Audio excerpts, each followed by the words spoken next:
মাওলানা নূর হুসাইন কাসেমি রাহিমাহুল্লাহর সাহেবজাদা হেফাজতে ইসলাম বাংলাদেশের সহ সাংগঠনিক সম্পাদক হযরত মাওলানা জাবের কাসেমি। আলহামদুলিল্লাহ ওয়াসসালাতু আলা আম্মা বা'দ। সময় কম, আজকে 5ই মে।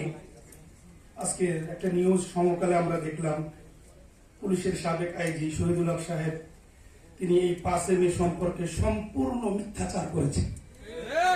আজকের এই শিক্ষা সেমিনারের পক্ষ থেকে আমরা তীব্র নিন্দা জানাই। 1 নম্বর। 2 নম্বর বিষয় হচ্ছে যে শিক্ষার সব জিনিসের একটা উদ্দেশ্য থাকে। তো শিক্ষা কারিকুলাম আপনি পরিবর্তন করবেন, এর দ্বারা সভ্য নাগরিক তৈরি করবেন। সভ্যতা যতগুলো সাইট আছে সবগুলো ইসলামের মধ্যে আল্লাহ তাআলা পূর্ণাঙ্গ ভাবে দিয়ে দিয়েছে। এই জন্য ইসলামকে বাদ দিয়ে সভ্যতা তালাশ করা এটা মানুষকে বোকা বানানো, নাস্তিক এবং মুরতাদ বানানোর ষড়যন্ত্র এবং চক্রান্ত ছাড়া কিছুই না। এই জন্য আমাদেরকে সর্বত্রে ইসলামী শিক্ষার ব্যাপক করার জন্য আমাদেরকে আন্দোলনে যেতে হবে। ওয়া আখিরু দাওয়ানা আলহামদুলিল্লাহ।